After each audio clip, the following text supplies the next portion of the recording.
Recently, I took a look at Nvidia's new GeForce RTX 5060 Ti in both the 8 and 16GB variants.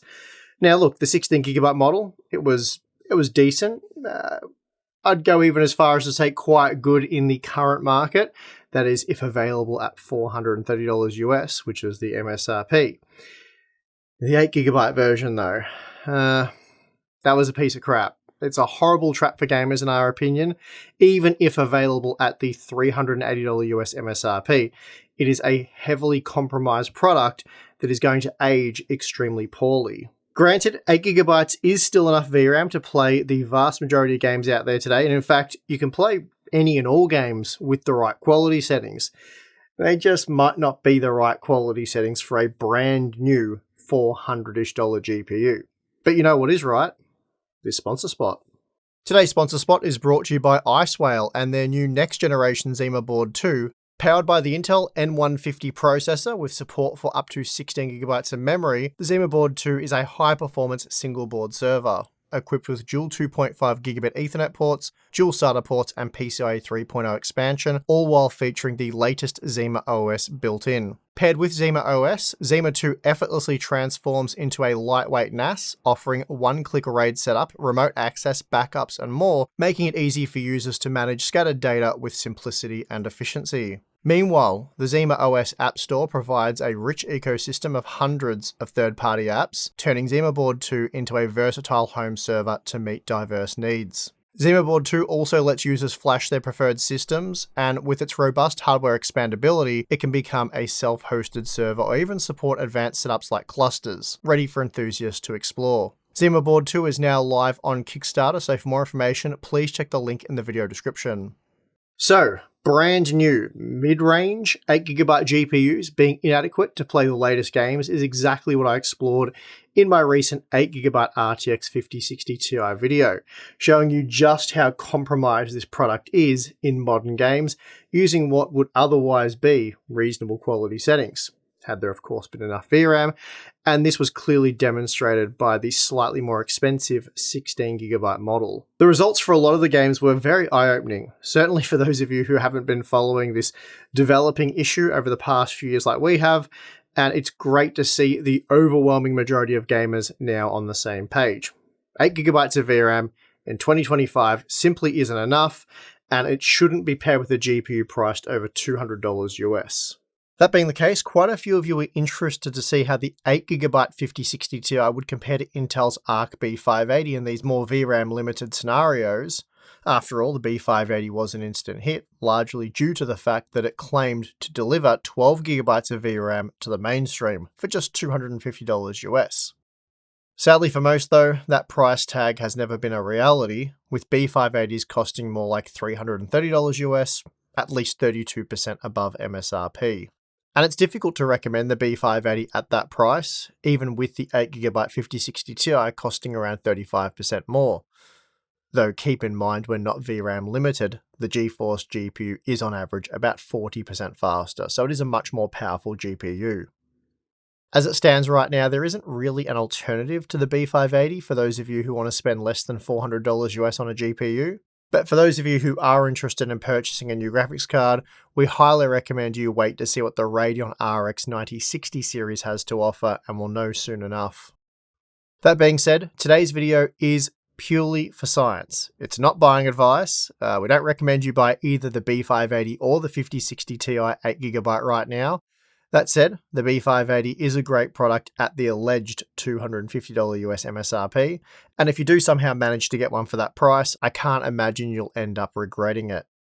The 5060 Ti 8GB though, it's a steaming pile, even at the $380 US MSRP, so my advice is just ignore that one. What makes this comparison interesting is the fact that the 5060 Ti 8GB should be much faster than the B580. It's an entire product tier above it, possibly two product tiers. For example, we're not limited by VRAM. At 1440p, the GeForce GPU is 60% faster in Counter-Strike 2 and Black Myth Wukong, 50% faster in God of War Ragnarok, 30% faster in F124 and Kingdom Come Deliverance 2. So as I said earlier, on average, across a wide range of games, the 8GB 5060 Ti is on average around 40% faster than the Arc B580. And to put that into context for you, the RTX 5070, that's just 30% faster than the RTX 5060 Ti 16GB, while the 5070 Ti is just 20% faster than the 5070, and then we have the RTX 5080, which is a mere 13% faster than the 5070 Ti.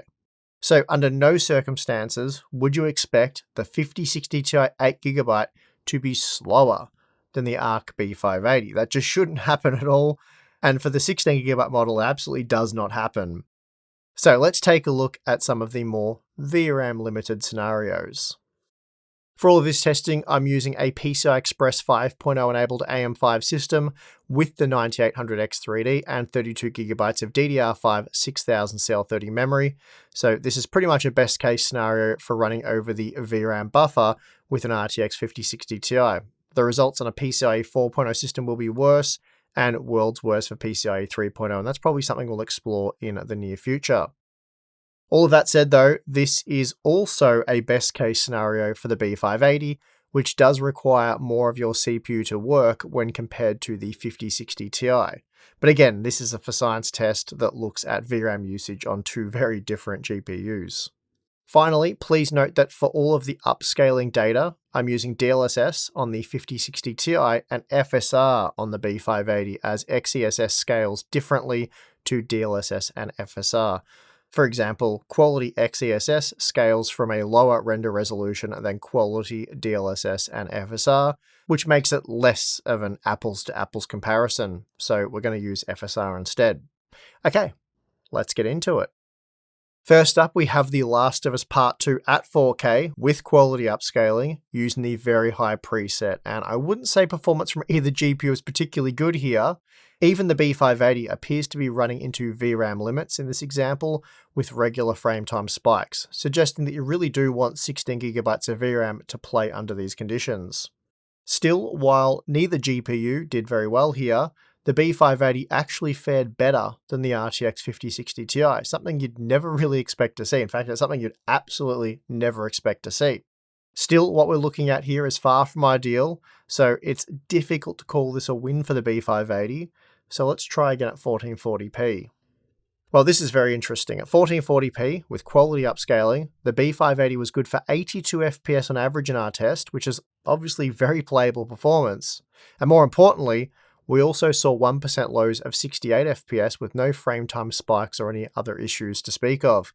The experience here was pretty great on the B580. The 5060 Ti 8GB though, that was a disaster, with regular frame time issues resulting in poor 1% lows, seeing it come in around 60% slower than the B580.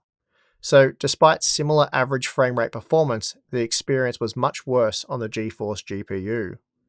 Dropping down to the high presets or similar performance between these two GPUs, the B580 was marginally better when looking at the 1% lows, but the 5060 Ti was 18% faster when comparing the average frame rate. Still, when you consider the fact that the 5060 Ti should be around 40% faster for both the average and 1% lows, it's clear that the VRAM capacity is a big issue here. Even when using the medium quality preset we found previously when comparing the 8 and 16GB versions of the 5060 Ti, that 8GB of VRAM wasn't enough, and as a result, the 5060 Ti is only 28% faster than the B580 when comparing the average frame rate and 16% faster when looking at the 1% lows. The low preset is still very VRAM heavy, and although the 8GB 5060 Ti played very well here, it was still only 23% faster than the B580 when comparing the average frame rate and 20% faster for the 1% lows. And again, traditionally, you would expect the GeForce GPU to be much faster. Now, if we ignore upscaling and aim for the native 1080p presentation using the very high preset, things go very badly for the 8GB 5060 Ti, whereas the Arc B580 is smooth as silk. The B580 was 12% faster here when comparing the average frame rate, and a staggering 540% faster when comparing the 1% lows. And again, this is native 1080p. I'm willing to bet this is a good indicator of how these two GPUs will stack up in a few years' time at 1080p using low to medium quality settings. Final Fantasy XVI is another game that uses quite a lot of VRAM, even at 1080p, but it's also very demanding using the Ultra preset. So much so that despite having enough VRAM, the B580 really does struggle here. So we find that the GeForce GPU is still faster, though not by nearly as much as you'd probably expect, boosting the average frame rate by just 17%. Moving up to 1440p does break the 8GB 5060 Ti, so the B580 is technically better here, though our test saw an average of just 37 FPS with 27 FPS for the 1% lows, so not exactly amazing performance, despite the 1% lows being 125% higher than that of the GeForce GPU.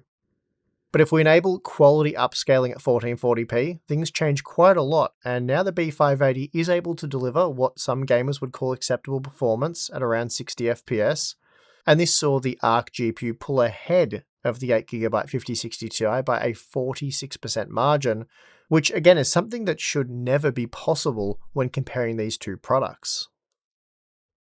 Next we have Indiana Jones and the Great Circle, and in this example, 8GB GPUs are limited to the medium quality preset at a maximum resolution of 1440p. Under these VRAM managed conditions, the 5060 Ti 8GB crushes the B580, delivering a 46% higher average frame rate and 60% greater 1% lows. But if we increase the resolution to 1440p, the 5060 Ti 8GB hits a VRAM wall and ends up slower than the B580. Here the Arc GPU is 12% faster and is able to deliver just shy of 60 FPS, which many would consider perfectly playable for this sort of game.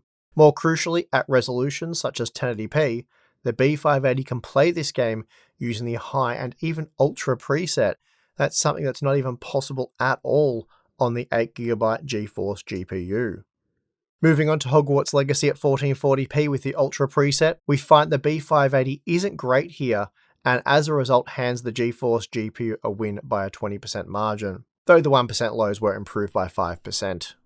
The high preset with high ray tracing isn't an option for either of these GPUs. The B580 also struggles with its 12GB frame buffer, so this is another example where 16GB is really required.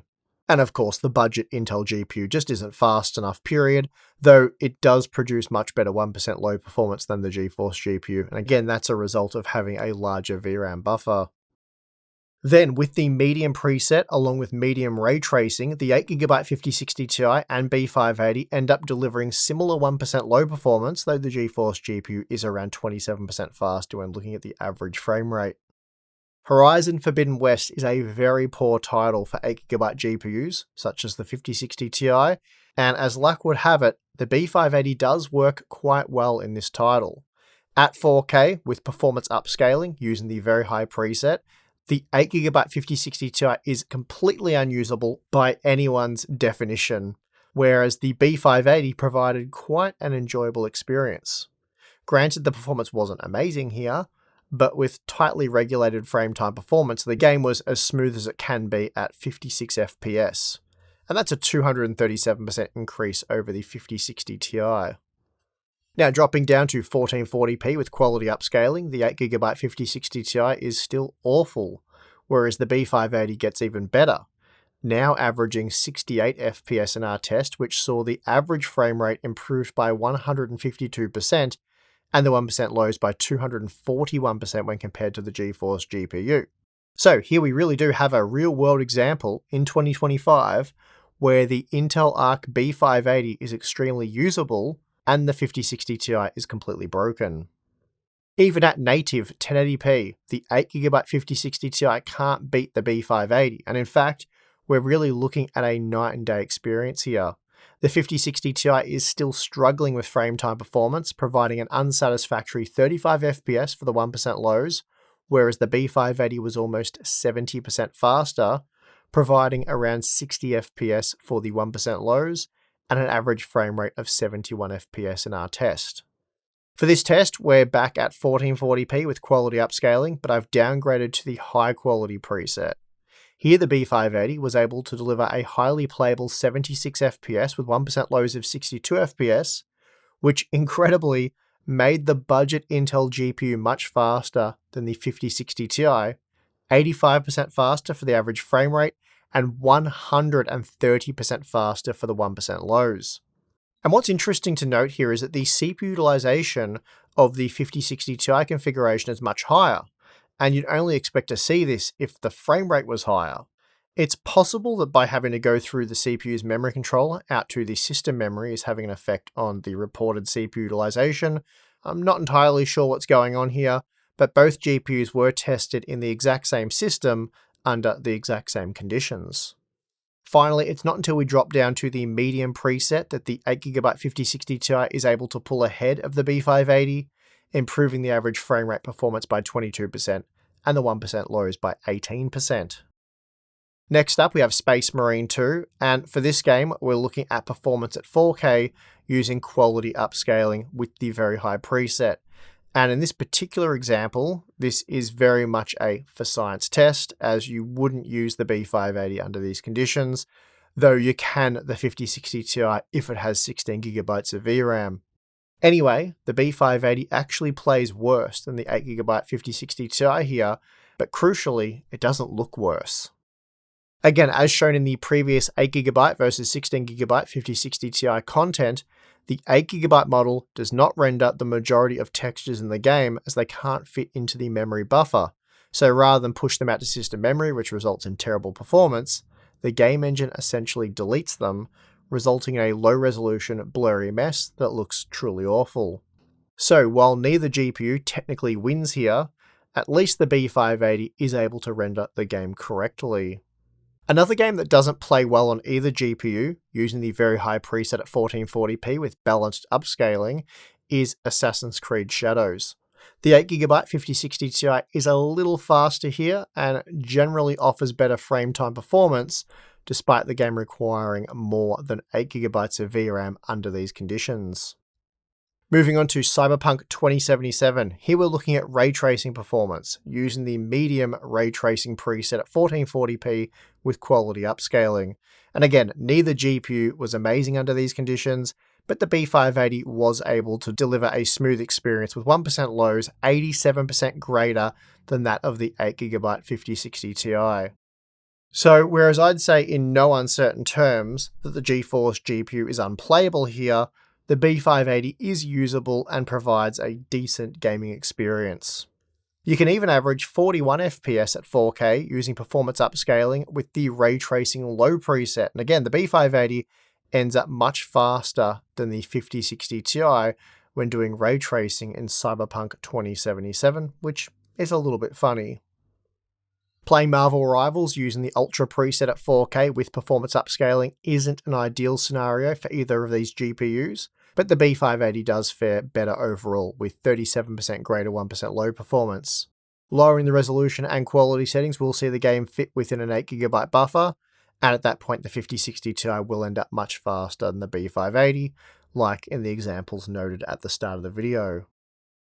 Finally, we have Spider-Man 2, and here the 8GB 5060 Ti is truly terrible, very bad when compared to the 16GB model, but not bad when compared to the B580, as the Arc GPU is equally bad here. Despite having enough VRAM, the Arc GPU has some kind of driver-related issue. Now, some sections of the game do play reasonably well, and others not very well at all. The Arc GPUs really seem to struggle with rendering trees in this game. Those damn trees really tank the performance. Even with the high preset, the B580 was still very weak when having to render trees. So there you have it. Despite being at least one performance tier above the B580, the 8GB version of the 5060 Ti can still end up slower, and in some instances so much slower that we ended up comparing unplayable with highly playable performance. Of the games tested here, The Last of Us Part 2 and Horizon Forbidden West were by far the worst examples for the 8GB 5060 Ti, but even in the examples where the performance was similar, or the 5060 Ti won by less than a 20% margin, they're still really bad examples for the GeForce GPU, as realistically it should be at least 30% faster. So, while we really do have to cherry pick examples where the B580 can beat the 8GB 5060 Ti, it's pretty insane that you can even do that. Under no circumstances should a new RTX 5060 series class GPU priced at around $400 US end up slower than Intel's Arc B580. And some of the worst examples were even seen at 1080p. Take Horizon Forbidden West, for example. Here, when using the very high preset in a demanding section of the game, the Arc GPU was good for 71 FPS on average, making it up to 70% faster than the 8GB 5060 Ti, and the GeForce GPU provided a suboptimal experience here with noticeable frame time issues. The fact that we're able to produce these real-world results right now, at the launch of this product, means it's without question going to age extremely poorly. In fact, I'd say next to AMD's Radeon RX 6500 XT 4GB, the 8GB 5060 Ti might be the worst mainstream GPU we've ever seen. And I just can't imagine paying around $400 US for one of these things right now, in the hope of keeping it for at least the next few years. Even if you're an esports gamer, the 8GB 5060 Ti is about the dumbest purchase you could make.